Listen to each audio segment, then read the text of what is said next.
Number 10. The blade, the wife, and the horse? If you love something, you gotta let it go. Or how about parading your naked wife in front of your friends in the mighty Roman military? Emperor Caligula was so impressed with his wife's beauty, he just thought he had to share it, even though apparently she wasn't that attractive, and already had children with another man. Scandalous. If she had wheels, she'd be the town bike, if you know what I'm saying. As if displaying your wife's gratuitous curves isn't scandalous enough, apparently he would use very real threats as a strange way of flirting. Clearly this was a dude who's got some issues. Like for example, the one time he wanted to humiliate the Roman Senate by claiming to make his horse a consul. Although he didn't actually go through with it. Still though, this one's all sixes and nines, isn't it? This may have been related to a brothel caught disease. He might have had syphilis, I'm just saying. Number 9. No grain. Maximus Thrax was like most Roman emperors. Seized power when he wanted, seized land when he wanted, pretty much did whatever he wanted. Strangely enough, however, he cut subsidies for grain. This was one of the many tactics to help up cover for increased taxes. Taxes that were imposed because he had doubled the pay of the military during constant military action. That's a lot of coins needed. Eventually the people had had enough. And ironically, his own guards poked him with spears until he couldn't be poked anymore. I'm not a military expert or anything, but if you're gonna wage war, you gotta have the money for it. It's kind of like when the ice cream truck comes around and you're counting quarters for a large chocolate cone because you're 12 and life is hard and you deserve it. I love the ice cream truck. Number 8. Red Roman. Emperor Caracalla was also like many other Roman emperors, as he was quite bloodthirsty and honestly just a bad dude. He unalived his brother Gaeta just because he didn't like him. Good reason, I guess. Then 20,000 of his brother's followers persecuted and killed. When some good folks heard about this terrible news, and were horrified, rightfully so, I mean who wouldn't be, they too were dealt with in a non-YouTube conduct safe way. He depleted the treasury from war and let foreigners have Roman citizenship. Now I know that sounds like a good thing, but it isn't. In already trying times, it completely messed up Roman societal culture. In a sense, fire is good. It allows us many things. But Caracalla threw a whole jerry can of gasoline on the fire by doing that. When your society is built on one thing, perhaps it's a good idea to not totally flip that upside down overnight, as quick decisions like that lead to quick downfalls. Just saying though, just saying. Number 7 in our countdown. How did these bloody displays even begin? Well, they were originally part of the funeral, entertainment, and blood rites for wealthy nobles. When distinguished aristocrats died, their families would have 2 slaves or criminals throw down in a kind of macabre eulogy to honor the virtues the deceased had had. Okay, 2 Roman writers, Tertullian and Festus, give us some insight as to why this may be. Romans believed fresh human blood helped purify the deceased of sin. Under the reign of Julius Caesar, these games flourished.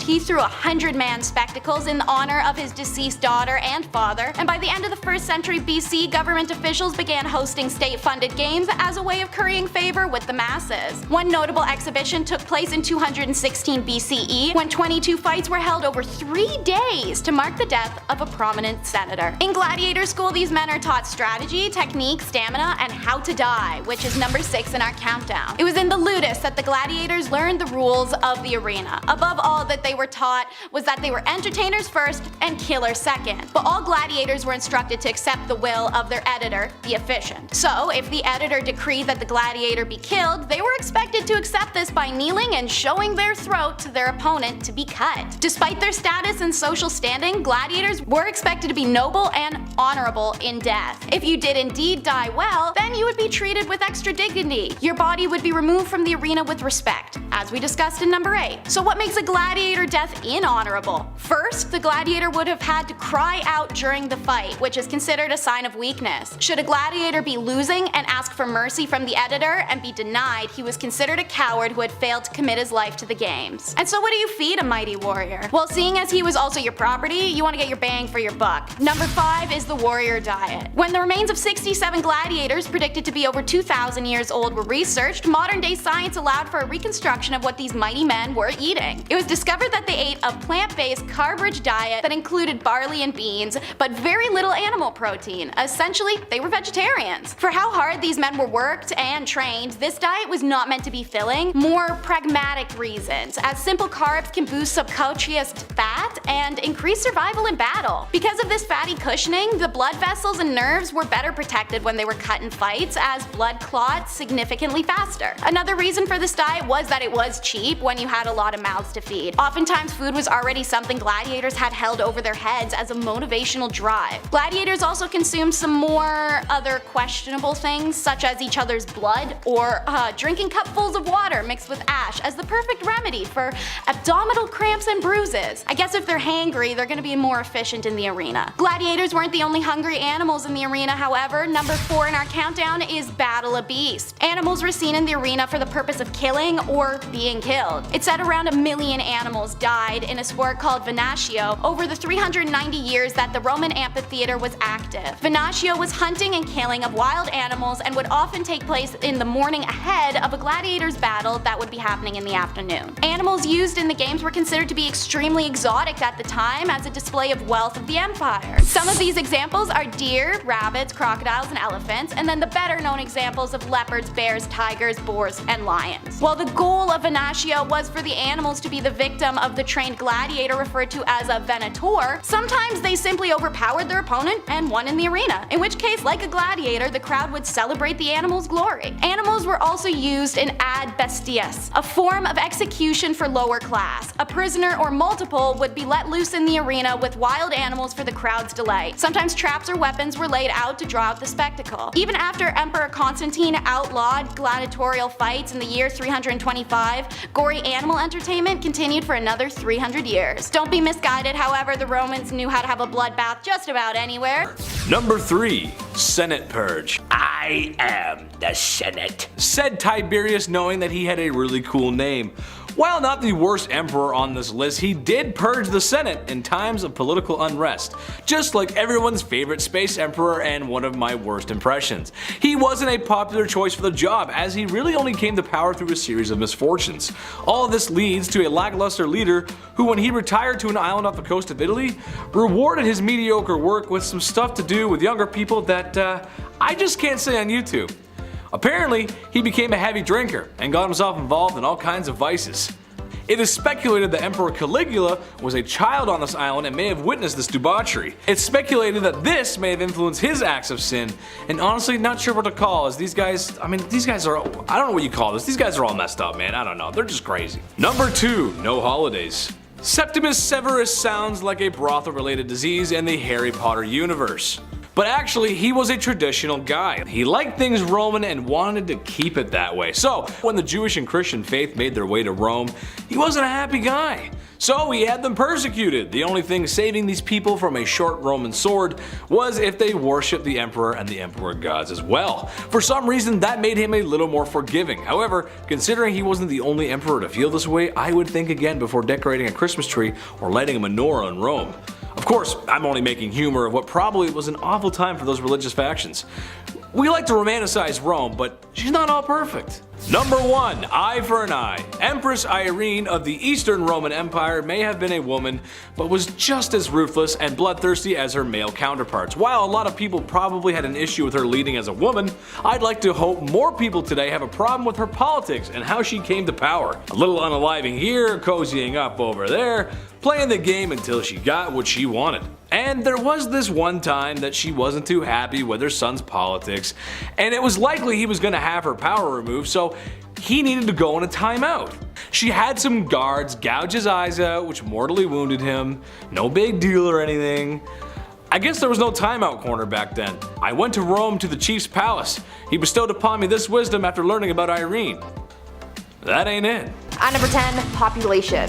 It's pretty messed up just how many slaves there were in ancient Rome. In their society, wealthy people owned dozens, if not hundreds of slaves to do their menial work. In ancient Rome, anyone could be sold into slavery. No matter your race or background, if you could work, you could be bought and sold. Historians believe that about 90% of the free people in Italy by the 1st century BCE had ancestors who were slaves. At one point, the Roman Senate debated having slaves wear uniforms to be able to distinguish them from the rest of society, but they ultimately decided against it it when they realized just how many slaves there were. One ancient Roman politician once said, quote, "It was once proposed in the Senate that slaves should be distinguished from free people by their dress, but then it was realized how great a danger this would be if our slaves began to count us." End quote. They literally couldn't afford to let the slaves know how many other slaves there were, because if they would have known they outnumbered the other members of society, this could have led to a revolt. I mean, there were slave revolts regardless, but we will get to that later. At number 9, lifestyle. Ancient Roman slaves experienced different lifestyles and living conditions based on a number of factors, often linked to their occupations. Slaves who didn't have a specific skill or trade were often used in mines and agriculture, and those were the harshest conditions that they could have been subjected to. Oftentimes, they were literally worked to death, and since they didn't have any human rights in the eyes of the Romans, they were often overlooked and simply replaced. On the other hand, household slaves received more humane treatment. They were treated better by their masters, and sometimes they were able to get some money in order to buy their freedom. If they were able to buy their freedom, the slaves would become freedmen, which was a social class between slaves and free people. Before we continue discussing the hard lives of slaves in ancient Rome, make sure you guys smash that thumbs up button if you're thoroughly entertained so far, and maybe even consider subscribing to the channel to see more videos like this one. Number 7. The light of my life. Emperor Nero was straight up just not a cool guy. This whole list could be about him, but I'm here to make you laugh, not horrify you with the horrors of Pax Romana. Nero, like most emperors, was very wealthy, the kind of wealth that only people who shop at Whole Foods can understand. As it turns out, there was a fire in Rome at the time. Burned for a long time, pretty big deal. Who started the fire? No one really knows, even though Nero himself might be a suspect. However, it would be really easy to get rid of a group of people you don't like if you blame it on them. So it was blamed on the hot new religion at the time. You gotta love them, Christians. Except Nero didn't, and he was kind of egotistical, so in order to punish these scapegoated Christians, he had them set ablaze. So there was more light in his garden, so to speak, or that's what is said, at least. I know sometimes we can all disagree with our faith, but lighting each other on fire is not the answer. Mom always said if you have nothing nice to say, then don't light people on fire. Okay, Mom. Number 6. Not so Hercules. Commodus was like many other emperors in thinking that he was very close to the gods, but Commodus thought he was a Greek god, a reincarnated Hercules to be exact. So much so that he would often take up a role as a gladiator, which a lot of Romans thought was scandalous as a leader. A leader shouldn't be dealing with the barbarians at our gates and other lands that were persecuting and invading and taking over, rather than performing in blood sports. It was thought that this was below the office of the emperor. Rumors began to stir that because of his love for the arena, he may not be the royal bloodline claimed to be. When in the arena, his adversaries always surrendered, so he always won. In return, he wouldn't kill them, to be fair, just scarred them, as it was seen to be a good thing to be bested by the emperor and then to leave with a mark. Sure, we'll go with that. Apparently, they also brought animals in for him to slaughter in the arena for entertainment. Eventually, people had enough of him wasting time and money playing gladiator games, and he was strangled by his coach. Oh, hey coach, I'm ready for the next match. How you doing? Hey, why are you looking at me like that, man? What's wrong? And what's that rope for? Number 5. Last best hope.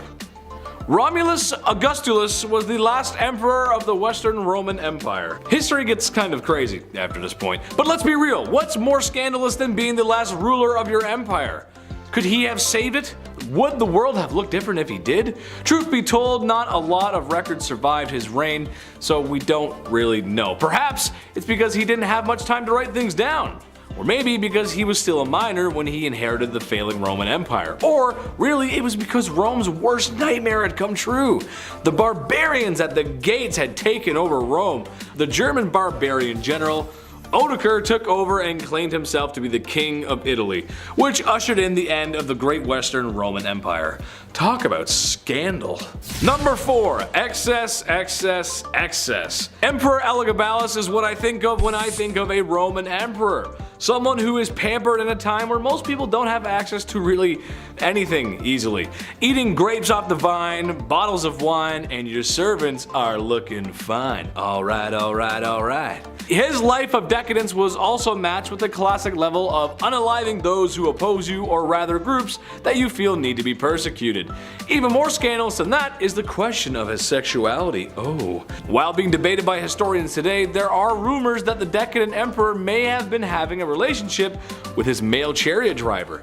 There's also rumors of the emperor wearing women's clothes. Very scandalous indeed, oh handsome emperor. At number 3, fugitives. As you can imagine, life as a slave in ancient Rome, or at any period of time, wasn't easy. Living conditions were poor, it was dangerous, and no one should ever be treated like that or used for free labor. Many slaves have been known to escape, and obviously the same went for those in ancient Rome. Slaves running away from their masters was a common thing back then, and to deal with it, slave owners would hire professional slave catchers to hunt down, capture, and return the escaped slave back to their owner. For slave owners who wanted to take matters into their own hands, they would advertise rewards for those who could return their slaves, or they would just try and locate their slave themselves. Some slave owners had ways of preventing their slaves from getting away, like using collars with instructions on where to return the escaped slave, much like a dog collar, which is just dehumanizing. At number 2, revolts. In Roman times, slave revolts were pretty common. There have been a number of recorded slave revolts in Roman history. I mentioned the one that was led by Spartacus, but there's another pretty famous Roman slave revolt that was led by a man named Eunice. Eunice led a revolt that happened in Sicily from 135 to 132 BCE. It is said that Eunice believed himself to be a prophet and claimed to have several mystical visions. Eunice was able to persuade a number of other slaves to follow him when he performed a trick where sparks and flames came out of his mouth. They believed that he was magical, and so they followed him to try and fight back against the Roman forces. Unfortunately, they were defeated, but the example that they set is believed to have inspired yet another slave revolt in Sicily later in 104 to 103 BCE. And finally, at number 1, totally normal. Probably the most messed up thing about life as a Roman slave was just how normal slavery was in society. I mean, the Roman people were so invested in their slaves that they continuously tried to crush their revolts, and they tried everything in their power to keep them from escaping. Even the sheer number of slaves that were in their society just shows how important slavery was to them. Back then, slavery was just an unquestioned institution. For many, it was just a normal part of life, which is actually quite frightening when you think about it. There is no recorded history of Romans ever questioning slavery in their society, and all economic, legal, and social forces in Rome at this time worked hard to try and preserve slavery as part of their society. To the ancient Romans, slaves were seen as the direct opposite of free people, which they believed was a necessary balance that they needed in their society. They never completely got rid of slavery either. Though they did try and create new rules and laws to make life as a slave more bearable, they were still bought and sold into servitude and were seen as property and lesser people. Number 10. Sacred books. The Romans paved the way for many following civilizations, okay? They invented surgical tools, they invented medicine on the battlefield, and before this era, literature took the form of a tablet or a scroll. The Romans, they created the Codex. Pages stacked on top of one another, just bound pages. The reason you have homework right now to be doing instead of watching this. It's all thanks to the ancient Romans. The early Codex was bound wax, and then it moved to animal skin. This was a big step because early Christians used this new invention to produce copies of the Bible. Important pieces of history, so rightfully so, they had to be locked away from the public. Now back when King Tarquin ruled Rome, a local woman offered the Etruscan king 9 books. Now these books were ignored at first, but upon a second glance, the beat up manuscripts foretold the rise and fall of Rome. So for most of its time, these spoiler-filled manuscripts were held in the Temple of Jupiter. So if anybody wants to do National Treasure 3, I have some ideas, just saying. We could do like 9 installments. And number 9, corrupt fire department. Oh, here we go. When we think back to ancient times, it's not long before we come across an ancient blaze or some ancient wild tragedy where you're like, oh my god, how did that even happen? Something that reminds you that it wasn't always a party, okay? It was rarely a party, in fact. When we think of Julius Caesar when regarding the leadership of Rome, we often forget Marcus Crassus. He was powerful and full of bright ideas on the sidelines. Marcus ran the fire brigade. A lot of open fires, a lot of accidents happening at this time, so of course we need responders. But back then, these officials arrived on site to this blazing emergency, but before helping out, Crassus would demand the owner sells their property to him first. Yeah, watch it burn or sell it for a not so handsome price. The choice is yours. And also you have 38 seconds to decide. TikTok. Number 8, ancient drag. I'll respect a girl's night out, okay? Always. I get it. My guy friends have ruined most nights out that I've had in the city, because guys are dumbasses. That's a fact. Ancient Romans were ahead of the game with this one as well. That's why they made the festival of the good goddess women only. Yeah, statues of men weren't even allowed to partake. Statues depicting men at this festival had to be draped. Yeah, none of us were seeing anything. But then in comes Mr. Jealous, Mr. Ancient FOMO himself. Enter Publius Clodius Pulcher, okay? This man disguised himself as a flute lady, but when he didn't play the flute, and also wasn't a lady, and also nobody knew him, it was a little obvious that an intruder was present. A trial soon followed and the festival was then suspended.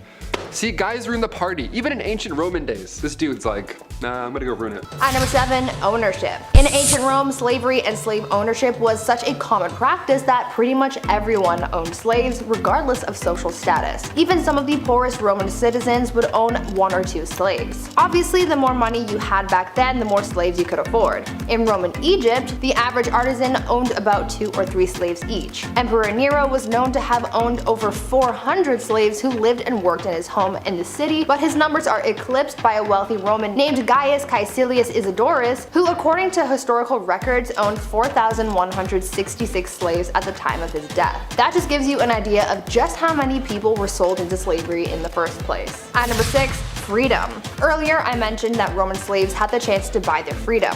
It was a lengthy process, but this gave a lot of slaves hope for a better life. Things weren't always better after buying their freedom though, and many of them sold themselves back into slavery because things were tough. The process of buying your freedom as a slave was called manumission.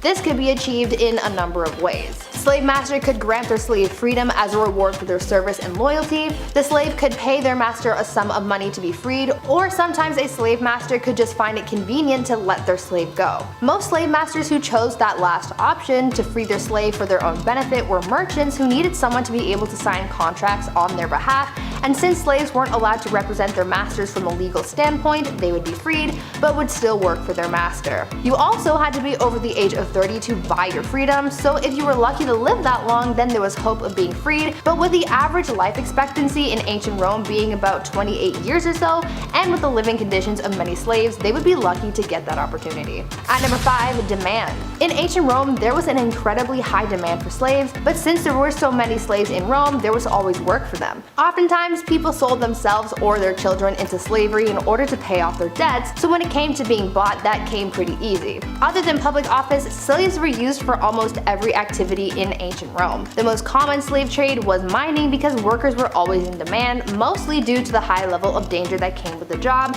and the fact that many slaves were injured or died while working in the mines, and slave masters needed to keep replacing those who could no longer work. Domestic labor and farming were also high demand jobs for slaves back then. Back then, the logic behind using slave labor for these types of jobs was that, quote, free labor should be used in unhealthy places, end quote. Basically, they believed that it was better to have a slave pass away on the job than a free person because it would impact their business less. At number 4, procurement. The way that slaves were acquired in ancient Rome was pretty messed up, I will say. Typically, slaves were acquired through 4 different ways. They would be brought in as war captives, as victims of pirate raids, by trade, or by breeding. During the early expansion of the Roman Empire, many war captives were turned into slaves. The pirates from Sicilia, located in what is now modern-day Turkey, did business with the Romans and supplied them with a lot of their slaves. The pirates would bring their slaves to the island of Delos, which back then was considered to be the international center of slave trading. The slave trade was such a big deal back then that it has been recorded that on at least one occasion, 10,000 people were traded as slaves and shipped back to Italy in one day. This was a big business opportunity for a lot of people, but of course no one ever considered the lives of the people they were buying and selling. Number 3, Roman shampoo. Okay, when my hair grew out over the pandemic, I had a panic attack. I don't know what the f to do. I had a huge wake-up call. I've never had long hair before. I don't know what to use in this mop. I still don't. Clearly, evidently, all I had growing up was the classic 4-in-1 shampoo for guys. That wasn't working out at all. That sucked. I needed some curl cream, okay? Separate jars of items, not just a 5-in-1 with mouthwash on your head. Those aren't good. Those don't do anyone any good. But the ancient Romans, they didn't have Head and Shoulders back then. What did they do? Well, sometimes nothing. They would dip their hair in cold water, and at public bathhouses also, very public, then they would rub and scrape away oils. Lime water was also used to wash your hair, but that was just as useful as lime wire. Sometimes Europeans wouldn't even use water at all to clean their head. They would rub their head with bran, like just a loose bran, before bed, and then they'd brush it out with a comb in the morning. Yeah, bran. I used dog shampoo once by accident. I thought that was bad. Bran? It'd be so itchy, I wouldn't sleep a wink. Number 2. Ancient socks. Somebody got me socks over the holidays as a gift, and let me tell you, last year, I became a man. I was like, thank you, I actually love this. This is now the best gift of my life. Socks and lip balm. That's it. I don't want a PlayStation, get lost. Socks in ancient Greece, first of all, they weren't, the ankle socks. There weren't Vans skateboarding socks. There weren't the weird grippy ones that kids have. Where were those growing up, first of all? Not even close. Socks came around in the 8th century BC, and it was made fresh from animal hairs. This led to Romans tying animal skins around their feet, and then, tying it more and more and more and higher. Anything to keep it there. Now cut to the 2nd century AD in ancient Rome, the sock game finally got real. Romans began using fabrics instead of animal skins. It was now softer, it was lighter, and then later in the 5th century, socks were worn only by the most holy, which is kind of ironic because socks have holes in them. You get the joke, there it is. Socks were associated with the church. They were considered a symbol of purity. Socks would go all the way up your leg back then. Like I said, a little different than the New Balance ankle socks we got today. A little less holy. Finally, number 1, public bathhouse. This last one, okay, we haven't moved on from this at all. That's why I wanted to finish this list. Nice little fresh, fun reminder from Taylor McWaters. Here we go. We still bathe together, a lot. We go to water parks and we swim around in pools filled with pee. Ancient Roman bathhouses were the older, slightly yuckier versions of water parks. They would literally spread intestinal parasites. They were actually way worse. And these massive rooms with giant pools just lie disease, nude.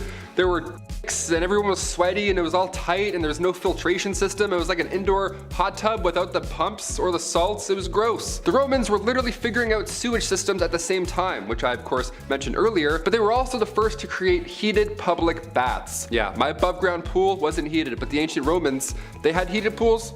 Great, I gotta send an email to my dad this afternoon, now I'm pissed. The archaeology and anthropology department at Cambridge discovered that Romans brought lots of parasites to Europe. Yeah, the fossilized feces showed that these heated, relaxing, rejuvenating bathhouses nearby were all but. Yeah, they were horrible. They were just spreading hot disease, coming in hot. I don't mean to undermine the ancient Romans. To be fair, they also brought with them lice and fleas. Ayo, this one for the road. Kicking off the list at number 10, Election Day. Known as the most corrupt pope in the history of the Catholic Church, Rodrigo Borgia, even before he became the big talk of the town, he bribed his way to get there. Yeah, shocker. They were Spanish-speaking nobles who rose to their power all over the Italian peninsula during the Renaissance.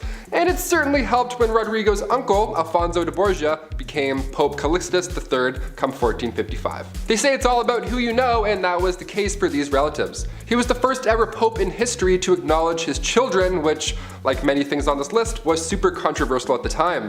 But it only gets better. Number 9, lions, tigers, mistresses, and children. So as far as I learned in church, priests, especially the Pope, weren't allowed to have children because there was this whole chastity thing. I don't know. However, back in the Borgia's time, it was actually quite common for popes to have mistresses and father children. However, it wasn't acknowledged, and for the most part, it was hidden. Pope Alexander made the bold choice of not only acknowledging his children, but spoiling them. The same for his mistresses. Everyone knew. He fathered 4 children with a Roman noblewoman named Venosa Catenae, Geoffrey, Juan, and most famously Cesare and Lucrezia Borgia. He did everything he could to advance their careers, marrying them off to rich relations, and even made Cesare head of the military. Their complicated careers didn't stray far from the limelight, adding even more to their illustrious careers of the Borgias. Number 8, familiar face. The face of Jesus Christ has appeared in the most bizarre places. Most of the time, it's toast. I don't know why, it's always a toast. No idea why, but European depictions of Jesus Christ, believe it or not, are based off Cesare Borgia's face. Imagine somebody using your face for the Lord's. It's kind of cool. Also, is this okay? Are people mad? What happened here? That's how much power this guy had. When his father became Pope Alexander VI in 1471, Cesare, at just age 15, was made into a bishop, and then 3 years later, a cardinal. One of the biggest scandals still to this day is that Jesus' early appearance is based off the young Borgia. The claim comes from novelist Alexandra Dumas, who apparently heard it from biblical theorists. Apparently Jesus was depicted as a non-European because he was Jewish, but the Borgia Pope, our madman, decided to make a more European-looking Jesus, so he used his illegitimate son Cesare as their new model. Number 7, sewer goddess. I love reading about ancient gods. It's my favorite topic. The Roman god of manure and fertilizer, for example. Where was that one in Hades? That would have been helpful. I would have beat that game in 8 minutes flat with him. The god of toilets. There's one we can't forget about either. Crepitus, okay? Every day we have to thank the god of toilets, right? If you haven't today,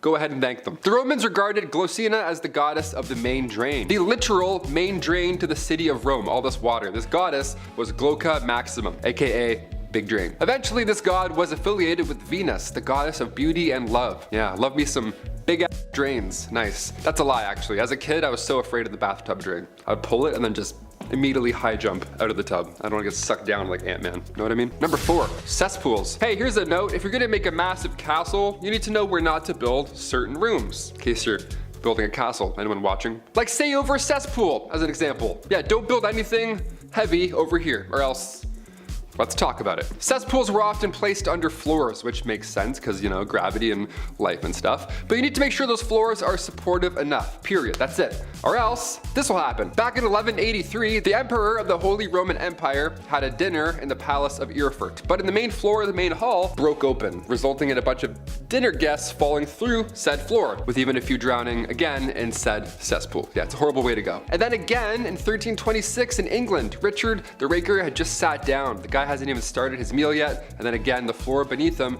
broke and he fell through and drowned in a cesspool. That's like the worst way to drown too. I'd say chamber pots were safer, but when it comes to waste, out of sight, out of mind. Sadly, just get that away from me. Just downhill, get it out, or else we'll drown in it, probably. Number 3, Lucrezia Borgia. Oh boy, where do we start with this one? The life of this woman reads like a damn 15th century opera. Dramatic, over the top, and tragic. Lucrezia's first marriage was a messy one, as she was very much used as a pawn. It was a political match between Giovanni Sforza, whom she married when she was just 13, and he was 26, and we know that didn't end well. Her father chose to annul the marriage when a more lucrative match appeared. He declared that he was impotent in an attempt to preserve his daughter's chastity, and the marriage was annulled. However, at the time, she was 6 months pregnant with someone's baby. Not Giovanni's though. This scandal Alexander covered up only to reveal the child 3 years later. Her second husband, Alfonso, she apparently loved dearly before he was mysteriously strangled to death in his sleep. But beyond her love life, Lucrezia was rumored to be an infamous poisoner. It was alleged that she wore a hollow ring that she would fill with poison and use at her leisure. She was even implicated in Juan's death. A lot of rumors, a lot of drama, the scandal seemed never ending with Lucrezia Borgia. Number 2, too cool for school. We all know somebody who went to a private school later on in their life and then they started to change a little. You know, maybe they're doing more hair flips, they start saying words like whomst, you know, stuff like that. Well, when Rachel said the scandals with Lucrezia are never ending, she was onto something, of course. Young Lucrezia was given the best education. Now, today's standards, when you have a family this high up, that's not surprising. But back in those days, young girls were dependent on convents for their education. So nuns would teach them godly obedience, you know, that's the whole point. Lucrezia's education was deemed a degenerate one. Oh, you went to Harvard? Wow, what a degenerate. How could you? Hashtag the Lord. Number 1, man. What the heck? Banquet of Chestnuts. Whatever euphemism popped into your head right now is probably not far off, so just like put it in the comments because I want to see what one's the best.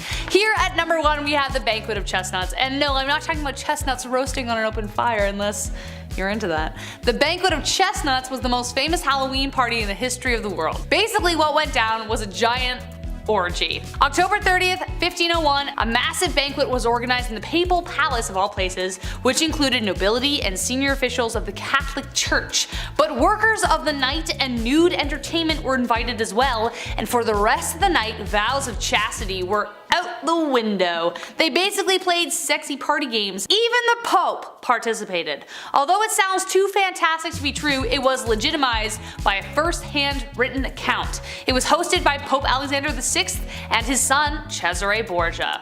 2 peas in a pod. The banquet was decadent, full with food and delicacies of irresistible quality, along with 50 of Rome's finest lustful entertainers. This even gave insight to the duplicitous and flawed nature of religious authority of the time, preaching one manner of life to the masses and behaving the complete opposite behind closed doors. Well, number 10 in our countdown, you were probably property. Gladiators were war prisoners, arrested criminals, or slaves of wealthy upperclassmen who had been sold in Rome's lucrative slave market. When the Monera gladiator battles first began, it was only slaves or criminals fighting against one another for a full year. clear. No one actually died in gladiator battles under the law of Emperor Nero. However, we know from media that that didn't last, and gladiator battles became a widespread and gory form of entertainment. However, a common misconception is that gladiators always fought to the death. In reality, as time went on and the Monera Games became a lot more controlled of a spectacle that raked in a lot of cash, the wealthy cultivated gladiators and trained them. They invested in them, so it would be an economic blow to have their warriors die. So gladiator games, while bloody, had more of the intent to maim rather than downright slaughter. However, you always did as you were told, so sometimes the hand was forced. At a time when 3 in every 5 persons did not survive until their 20th birthday, the odds of a professional gladiator being killed even accidentally during the 1st century AD was perhaps 1 in 10. With this evolution and growing celebrity of gladiators came free men volunteering to be gladiators. They signed on for a fee and swore a fearful oath of absolute submission to the lentista, to be burned, flogged, beaten, or killed if so ordered. In fact, it was estimated that more than 20% of the trainee gladiators who attended the Ludi Gladiatori, or gladiator school, were free men from Roman society, and also composed most of the gladiator population by the end of the Roman Republic. But no matter how idolized a gladiator became in Roman society, he never rose above the social status of a prostitute. Number 9 in our countdown is the contradictory sexualization. Gladiators had their names painted on street walls, monuments erected, and even properties built in their names and images. So isn't it a little strange that despite all of this, the second a gladiator was out of the ring, Roman people would look down upon him? Well, since they were usually criminals or slaves, this was the case. The term gladiator was even used derogatorily at the time. That didn't stop their wealthy masters from taking advantage of the endless lust directed towards the men. Gladiators had such an effect on women that the first term for fangirl was invented in this time. Graffiti was found on the walls of Pompeii even note how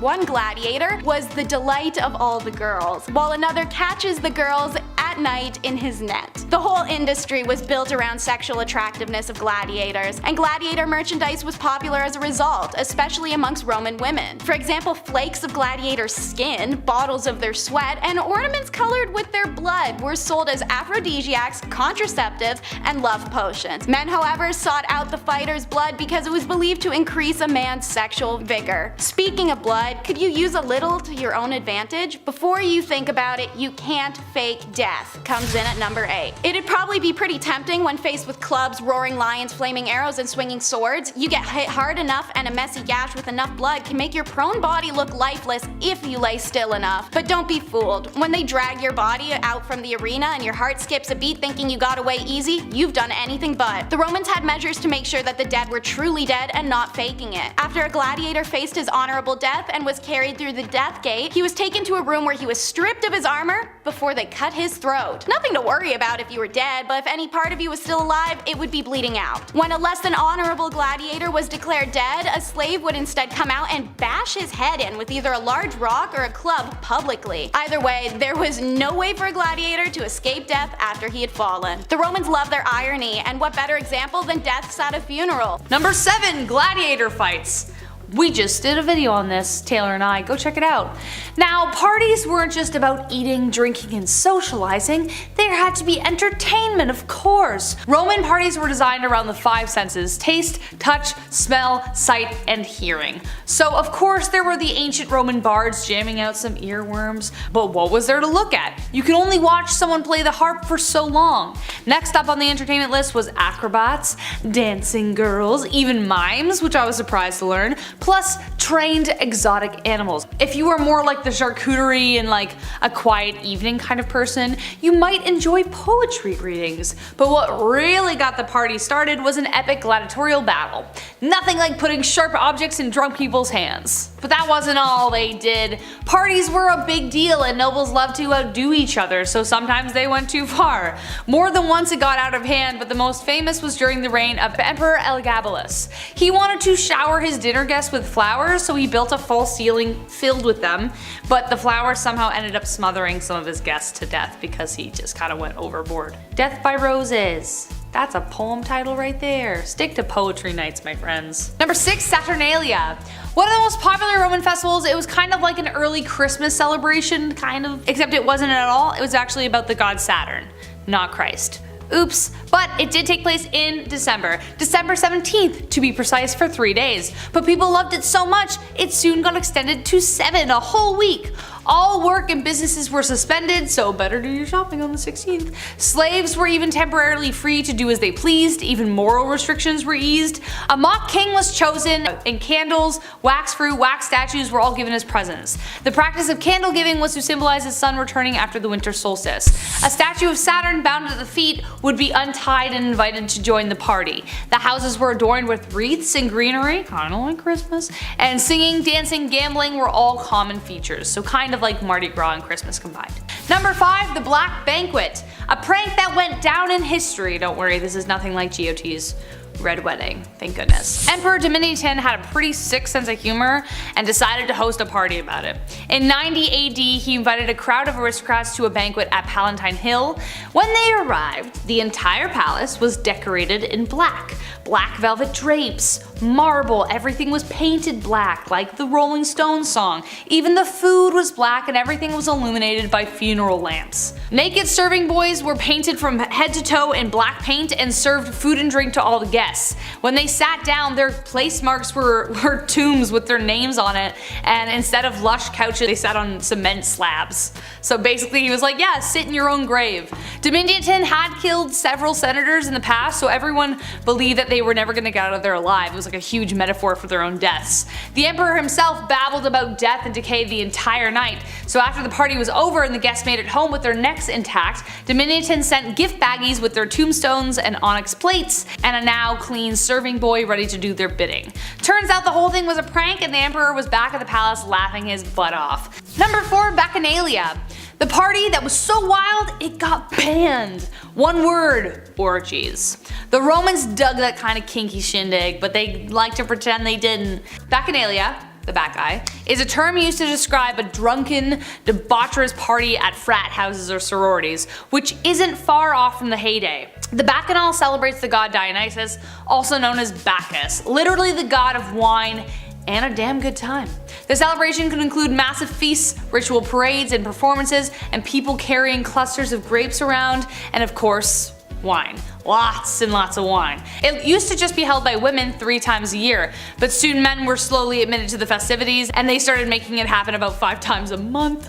But this was the breeding ground for scandal, as it was rumored orgies and even human sacrifice occurred. So they were banned in 186 BCE, and if you ban something, you'll only make it more popular, so the celebrations continued covertly. So if you're into that kind of stuff, maybe forgo the human sacrifice, but there it is. So Rock the Boat is number 3 in our countdown. Called Nautria, this event was a naval battle staged by the emperors using real ships in large Roman channels or even artificial lakes. Considered the most spectacular of blood sport, this wasn't like regular gladiatory battles taking place regularly. This was reserved for high honors or special occasions. The Roman Colosseum is known to have held 2 near the date of its inauguration. One Naumachia took place in the commemoration of Julius Caesar's triumph in 46 BC. No surprise, as Julius was actually the inventor of this blood sport. Participants were low-status gladiators, prisoners of war, or criminals condemned to death, rather than any appreciated gladiators, as the battles were much bloodier and fatality being the goal made death inescapable. And that's not what the gladiators were about, so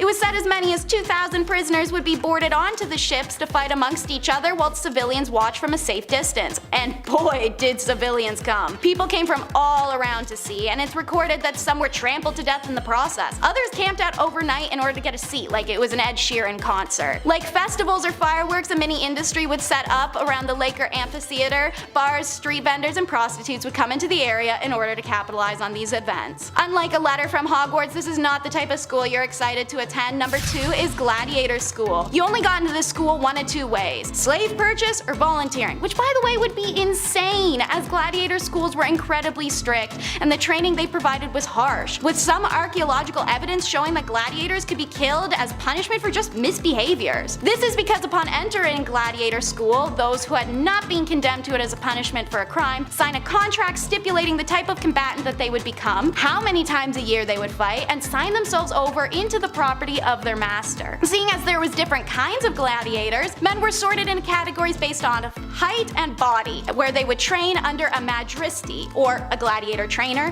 who were former gladiators themselves and would pass on the skills they learned in the arena to the new generation of fighters. As we know, food was sparse and purely fueled. The rest of the environment reflects that ideal, with gladiators living in cells and only leaving them to train or battle. If there were any luxuries in gladiators' training schools, they were only there to protect the slave owners' investments in their gladiators. Archaeologists have found many schools equipped with heated floors and reliable hot water, as well as infirmaries and graveyards. After the rebellion of Spartacus and his fellow gladiators around 73 BC, these schools were no longer privately owned, and the state took a much closer interest in how they were run, ensuring that gladiators they trained wouldn't use their specialist fighting skills against Rome itself again. Finally, at number 1 in our countdown, the break for freedom. You've been kept in a dirty cell, forced to battle and train on repeat, fed mushy barley, something's gotta give. How do you get out? We know you can't exactly fake your death. Well, unfortunately, unless he performed exceptionally well in the arena, a gladiator was unlikely to be made a free man after just one glory. It's reported that most gladiators needed to fight and win about 15 times before seeing freedom from slavery. Since a sole gladiator fought an average of 3 to 6 times a year, this was a long time. And since 1/5 of all fights ended in one of the combatants dying, the odds of making it to freedom were pretty low. However, some gladiators had no interest in leaving. One example is celebrated fighter Flama, who rejected his offered freedom on 4 separate occasions. He carried on and in total fought an amazing 34 times, winning 21 of his contests and drawing in 9 of them before dying in an arena in Sicily. One of Rome's most famous gladiator battles documented was a tiebreaker. Priscus and Versus were 2 of the best gladiators of the 1st century, so obviously they had them face off. A poet named Martial documented both men being a perfect match of skill